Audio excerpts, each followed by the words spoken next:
Welcome friends, welcome to this video. Today we shall talk about Constitution. Constitution के last video के अंदर हमने Constitution के बारे में बात की थी, how and why, है ना. Now today we shall talk about enabling provisions of the Constitution. है ना. तो भाई सरकार को या संविधान को इनेबल कैसे बनाया जाए, है ना, समर्थ बनाने के लिए क्या प्रावधान होने चाहिए. देखिए कॉन्स्टिट्यूशन जो है, मेनली कॉन्स्टिट्यूशन गवर्नमेंट को पावर देता है कि वह ऑर्डिनरी पीपल के लिए कुछ ऐसा करे जिससे कि वो गवर्नमेंट भी सक्सेस हो, और जब गवर्नमेंट सक्सेस होती है तो कॉन्स्टिट्यूशन का बनना भी सक्सेसफुल होता है ना. तो इसी तरह से in all the world different countries have their constitution and they follow the rules of their constitution. आज हम यहाँ साउथ अफ्रीका और इंडोनेशिया के कॉन्स्टिट्यूशन के बारे में फॉर एग्जांपल बात करें. देखिए कि मेनली जो डिफरेंट कंट्रीज है, इनका जो फोकस होता है वो पब्लिक वेलफेयर के ऊपर होता है ना. लाइक साउथ अफ्रीका की कॉन्स्टिट्यूशन की बात करें तो इनका जो मेनली फोकस होता है वह ये होता है कंजर्वेशन ऑफ नेचर. सबसे बड़ी बात नेचर, प्रकृति, पर्यावरण, कि भाई सबसे मेन बात क्या है, हमें पर्यावरण का संरक्षण करना चाहिए, इनका कंजर्वेशन करना चाहिए. बिकॉज नेचुरल जो चीजें हैं तो उन चीजों का जब तक हम कंजर्वेशन नहीं करेंगे तब तक हमें हो सकता है, जैसे कि यदि हम प्लांट लगाएं या उन्हें काटें, तो प्लांट काटने से क्या होता है कि प्लांट के जो हमें बेनिफिट मिलने वाले होते हैं, जैसे कि ऑक्सीजन या अदर फैसिलिटीज, जैसे कि भाई हमें उपयोगी लकड़ी मिलती है. तो इस तरह से हम पर्यावरण का संरक्षण हमें करना चाहिए कि भाई नदी नालों को साफ रखना चाहिए, उन्हें पॉल्यूट नहीं करना चाहिए, उनके अंदर गंदी चीज़ें या जो फैक्ट्रियों का जो पानी निकलता है गंदा वो न डालना चाहिए. तो यहाँ साउथ अफ्रीका ने सबसे बड़ी बात अपने गवर्नमेंट ने ये जो फोकस किया है वो कंजर्वेशन ऑफ नेचर में किया है. ठीक है. After that discrimination. Discrimination means हुआ कि भाई जैसे कि पब्लिक डिस्क्रिमिनेशन करती है, अनफेयर डिस्क्रिमिनेशन जिसे कह सकते हैं कि भाई जैसे भेदभाव वाली बात या छुआछूत वाली बात, साउथ अफ्रीका में ये चीज़ काफ़ी प्रचलन में थी. तो इसके ऊपर भी साउथ अफ्रीका की गवर्नमेंट ने कंसंट्रेशन किया और फोकस करके इस डिस्क्रिमिनेशन के ऊपर अपना पूरा ध्यान लगाया, जिससे क्या होता है कि कॉन्स्टिट्यूशन की सक्सेसफुल देखी जा सकती. आफ्टर दैट कि भाई सबको हाउसिंग फैसिलिटी मिले, यानी कि आवास व्यवस्था मिले, सभी व्यक्तियों को आवास व्यवस्था मिले, और adequate housing to all the people, कि भाई कोई भी व्यक्ति बेसहारा ना हो, है ना, जिसके पास घर ना हो वो इधर उधर भटकता ना फिरे. तो इसके ऊपर भी वहाँ की गवर्नमेंट ने फोकस किया है कि सभी पब्लिक या पीपल्स को उनके लिए एक प्रॉपर हाउसिंग फैसिलिटी प्रोवाइड कराए. आफ्टर दैट हेल्थ केयर की बात करें, ये देखिए हेल्थ केयर, सभी ऑर्डिनरी पीपल्स की हेल्थ के लिए भी वहाँ की जो गवर्नमेंट है वो अवेयर है, और इस चीज़ के लिए वो काफ़ी नई नई पॉलिसीज और प्लान बनाते हैं. ठीक. अब बात करें हम इंडोनेशिया की. देखिए इंडोनेशिया, है ना, ये इंडोनेशिया भी कहा जा सकता है पुअर कंट्रीज के अंदर, मतलब इनकी गिनती हो सकती है. और यहाँ की गवर्नमेंट जो फोकस करती है वो फोकस करती है नेशनल एजुकेशन को किस तरह से अपग्रेड किया जाए, है ना, अपनी एजुकेशन पॉलिसीज को कैसे अपग्रेड किया जाए, उन्हें कैसे आगे बढ़ाया जाए. तो इनका जो मेनली फोकस होता है नेशनल एजुकेशन के ऊपर होता है ना, कि भाई हर व्यक्ति को बराबर प्रॉपर एजुकेशन प्रोवाइड करा सके गवर्नमेंट. फिर देखिए looked after poor and orphan, कि भाई जो गरीब वर्ग है ना, गरीब वर्ग और जो अनाथ असहाय हैं, जो समाज से बहिष्कृत हैं या वंचित हैं, उनके लिए भी वहाँ की गवर्नमेंट पूरा फोकस करती है और उनके वेलफेयर के लिए काम करती है। तो ये देखिए साउथ अफ्रीका और इंडोनेशिया की हमने बात की कि वहाँ का जो कॉन्स्टिट्यूशन है मेनली उन्होंने फोकस किया है इन सब्जेक्ट्स के ऊपर। Now we shall talk about fundamental identity of a people. देखिए फंडामेंटल आइडेंटिटी यानी किसी राष्ट्र की या किसी जनता की एक बुनियादी पहचान कैसे बने, कॉन्स्टिट्यूशन कैसे उसकी बुनियादी पहचान या एक बेसिक आइडेंटिटी बनाता है। देखिए agreeing to certain basic rules political identity. देखिए सोसाइटी के अंदर some groups are major group and some groups are minor group.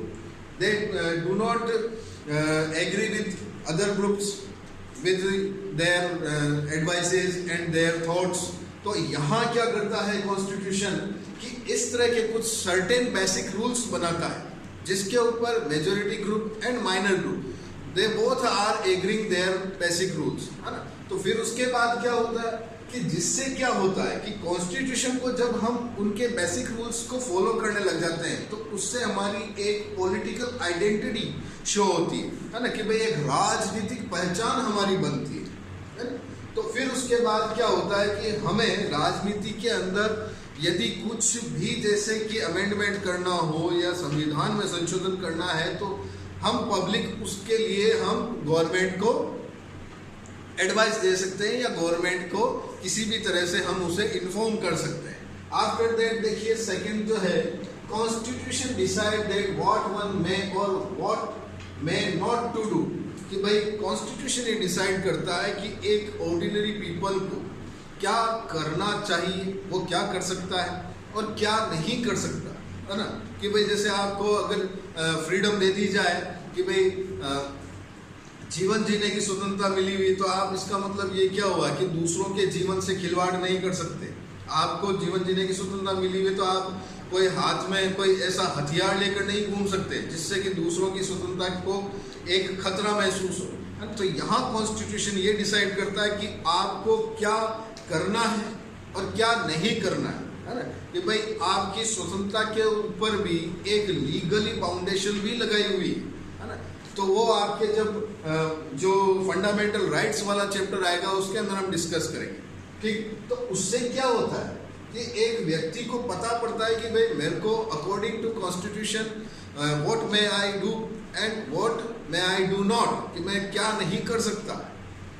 तो इससे क्या होता है कि एक हमारी मोरल आइडेंटिटी बनती, नैतिक पहचान बनती है ना। कि भाई आप सड़क से गुजर रहे हैं और सड़क से गुजर रहे हैं, आपको फ्रीडम है कि भाई आप गुजर रहे हैं, आपको कहीं भी घूमने फिरने की स्वतंत्रता है। लेकिन यदि आप देखें कि किसी रोड के ऊपर कोई एक्सीडेंट हो गया इन केस और वहाँ हेल्प करने वाला उस व्यक्ति की हेल्प करने वाला कोई नहीं है, तो आपकी वहाँ नैतिक जिम्मेदारी बनती है कि आप उस व्यक्ति की हेल्प करें या किसी भी तरह उसे हॉस्पिटल पहुंचाने में हेल्प करें। तो ये क्या हुई, ये कॉन्स्टिट्यूशन ने हमको एक मोरल हमें एक मोरल आइडेंटिटी दी।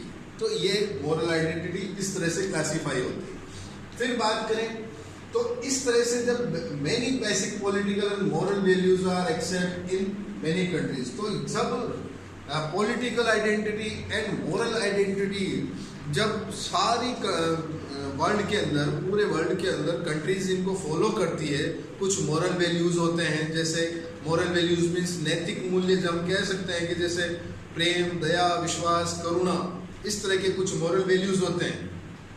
सारी कंट्रीज इनके ऊपर फोकस करती है और इनके आधार पर according to this moral values government क्या करती है कि अपने पब्लिक वेलफेयर से रिलेटेड अपने वर्क पूरे करती है। तो ये कुछ फंडामेंटल आइडेंटिटी पीपल के लिए कॉन्स्टिट्यूशन प्रोवाइड करवाता है। After that the authority of a constitution, कि भाई संविधान की सत्ता को कैसे इसको बनाई जा सकती है। देखिए मोस्ट ऑफ कंट्रीज का जो कॉन्स्टिट्यूशन है राइट नाउ आज के टाइम में, कि जो वर्ल्ड के अंदर जितनी भी कंट्रीज हैं उन सारी कंट्रीज का जो कॉन्स्टिट्यूशन है वो एक रिटन डॉक्यूमेंट्स है ना, रिटन डॉक्यूमेंट्स यानी लिखित दस्तावेज है कि भाई लिखा हुआ कॉन्स्टिट्यूशन है ना, जिसके आधार पर संविधान सत्ता स्थापित करता है ना, कि भाई सत्ता यानी अपनी रूलिंग स्थापित करता है, उसे एस्टैब्लिश करता है, अपना रूल एस्टैब्लिश करता है। तो अधिकतर अधिकतर कंट्रीज के अंदर जो ये कॉन्स्टिट्यूशन है ये एक लिखित दस्तावेज है ना, रिटन डॉक्यूमेंट। बट यदि जब हम बात की जाए इंग्लैंड की या यूके की, यूनाइटेड किंगडम जिसे हम कहते हैं, do not have a single document that can be called the constitution. भाई ओनली इंग्लैंड के अंदर ही एक ऐसा प्रोविजन है कि वहां का जो कॉन्स्टिट्यूशन है वो एक रिटन डॉक्यूमेंट नहीं है। तो फिर वहां कॉन्स्टिट्यूशन कैसे बना हुआ? देखिए वहां कॉन्स्टिट्यूशन रिटन नहीं है, बट वहां एक मौखिक कॉन्स्टिट्यूशन के ऊपर चलते हैं, और जो विच follows the tradition of their, मतलब उनकी जो पुरानी जो परंपराएं हैं उनके अकॉर्डिंग वो कॉन्स्टिट्यूशन फॉलो करता है। परंपरा बनी हुई कि भाई जैसे पूर्व में किसी शासक ने किसी एक सब्जेक्ट के ऊपर या किसी एक मैटर के ऊपर क्या डिसीजन लिया, उस डिसीजन के आधार पर जब उनको फॉलो किया जाता है तो ये कॉन्स्टिट्यूशन एक परंपरा के ऊपर बेस्ड होता है। ठीक है, तो ये इसको एक्सेप्शन भी यहाँ कह सकते हैं।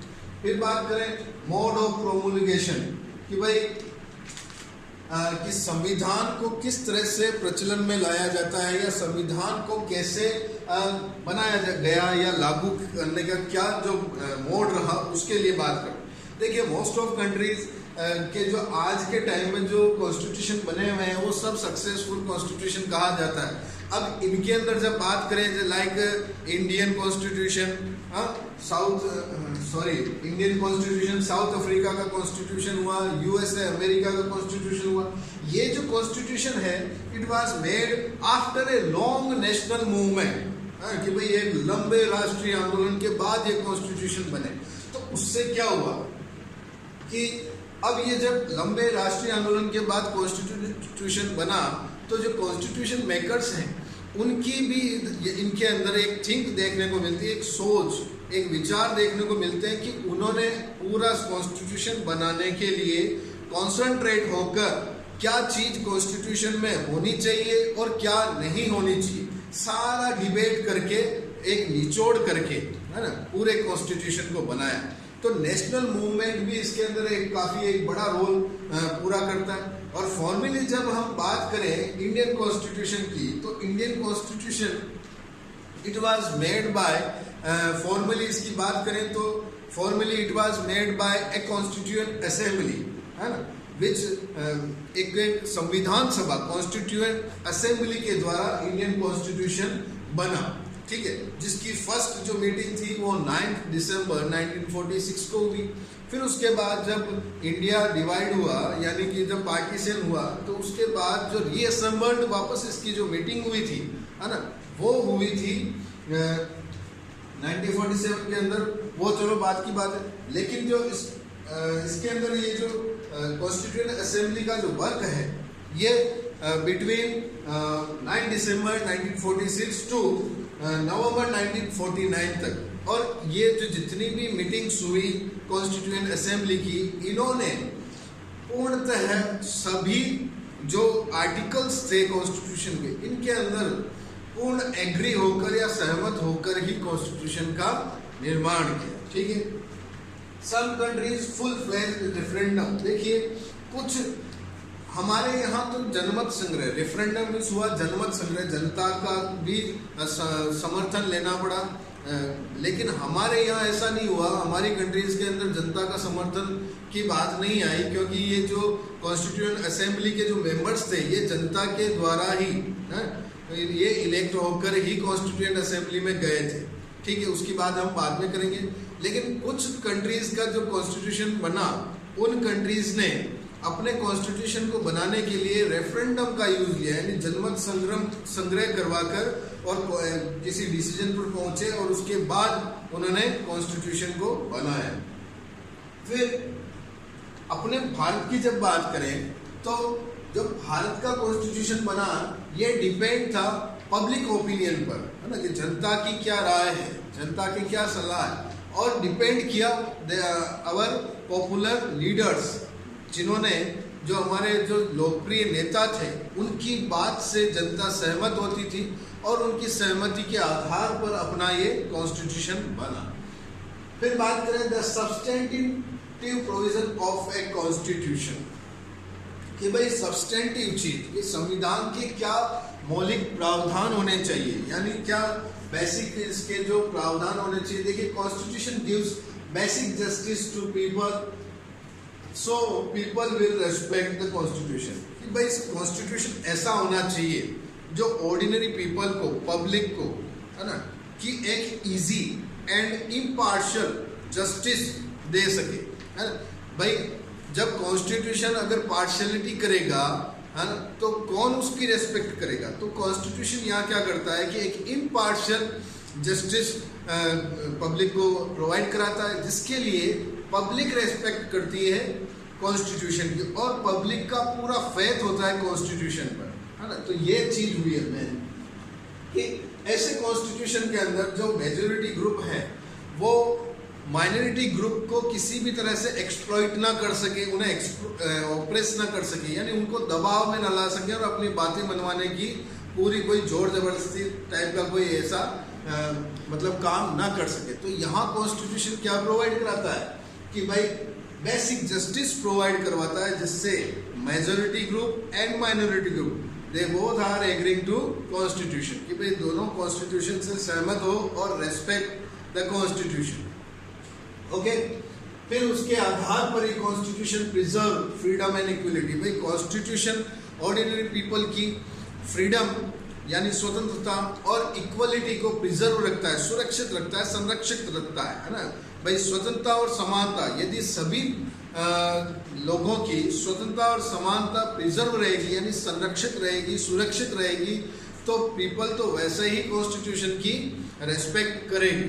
ठीक है, तो इन्हीं आधार पर ये कुछ मौलिक प्रावधान रखे गए, सारी मतलब कि ऑर्डिनरी पीपल को एक बेसिक जस्टिस प्रोवाइड कराना एंड फ्रीडम एंड इक्वलिटी के आधार पर कोई भेदभाव या डिस्क्रिमिनेशन ना हो, स्वतंत्रता और समानता को प्रिजर्व रखा जाए। तो ये कुछ इसके मौलिक प्रावधान। अब देखिए बात करते हैं बैलेंस्ड इंस्टीट्यूशनल डिजाइन, कि भाई संस्थाओं की संतुलित रूपरेखा कैसी होनी चाहिए। अब जैसे कॉन्स्टिट्यूशन ने हमारे सरकार के अंग बना दिए, like that legislature, executive and judiciary system, है ना। तो देखिए ये कुछ संस्थाएं, अब इन संस्थाओं के अंदर ऐसा होता है कि कोई एक पर्टिकुलर कोई एक इंस्टीट्यूशन अदर इंस्टीट्यूशन को सबवर्ट ना करे या उनके वर्क में सबवर्ट ना करे, अतिक्रमण ना करे एक दूसरे के कार्यों में, है ना। तो यहाँ क्या किया भारतीय कॉन्स्टिट्यूशन ने कि भाई जैसे single institution do not monopoly of power, कि भाई कि सिंगल इंस्टीट्यूशन अपनी शक्ति की एक एकाग्रता या एकात्मकता स्थापित न करे, और यदि कोई if one subvert other can control, कि भाई यदि कोई एक इंस्टीट्यूट शक्ति की का अतिक्रमण करता है या अपनी शक्ति का, अपनी पावर का गलत यूज करता है, रॉन्ग यूज करता है, तो दूसरा इंस्टीट्यूट उसके ऊपर कंट्रोल करने की पूरी क्षमता रखता है। ऐसा भी प्रोविजन अपने कॉन्स्टिट्यूशन में किया गया है ना। लाइक दैट कि इंडियन कॉन्स्टिट्यूशन की बात करें तो ये in Indian constitution the power will distribute the all the institution like that legislature, executive and judiciary system and some constituent institution होते हैं जैसे कि इलेक्शन कमीशन, ये सब अपने अपने पर्टिकुलर अपने अपने एरिया के वर्क पूरी निष्ठा से करते हैं और एक दूसरे के कार्यों में किसी भी तरह का कोई इंटरफेयर नहीं करते, और यदि करना ही होता है तो ये एक दूसरे की हेल्प कर सकते हैं, बट इंटरफियर नहीं करते। तो इस तरह के इंटरफियर नहीं करने वाले कॉन्सेप्ट को कहते हैं चेक एंड बैलेंस, कि भाई अवरोध और संतुलन का, यानी एक दूसरे के कामों में इंटरफेयर या हस्तक्षेप नहीं करना, और यदि करना है तो एक संतुलन बनाकर अपने अपने क्षेत्र के कार्यों को पूरे निष्ठा से करना और दूसरों की अगर मांगे जाने पर उनकी हेल्प करना। ओके, तो ये जो कॉन्सेप्ट कहलाएगा ये चेक एंड बैलेंस का कॉन्सेप्ट कहलाएगा, अवरोध और संतुलन। So successful constitution not so tough and flexible, कि भाई मैनी कंट्रीज के अंदर देखा गया है कि कई कंट्रीज के अंदर का संविधान या कॉन्स्टिट्यूशन वो टफ होता है और कई के अंदर थोड़ा फ्लेक्सिबल होता है। तो एक सफल संविधान बनाने के लिए संविधान के जो प्रावधान होते हैं, प्रोविजंस होते हैं, है ना, यदि वह पब्लिक वेलफेयर को फॉलो नहीं करते तो उनके अंदर आसानी से चेंज किया जा सकता है ना। ऐसा ना हो कि भाई आसानी से चेंज नहीं किया जा सकता। लेकिन अब यही बात जब सामने आती है फाइनली कि भाई एक सक्सेसफुल कॉन्स्टिट्यूशन को होने के लिए वो ना तो इतना हार्ड हो या टफ हो और ना ही फ्लेक्सिबल हो, यानी दोनों का एक मिक्सचर टाइप का कॉन्स्टिट्यूशन अपने भारत के अंदर है। तो today we have learned about this type of constitution, other work. So that's all for today. Thank you, friends.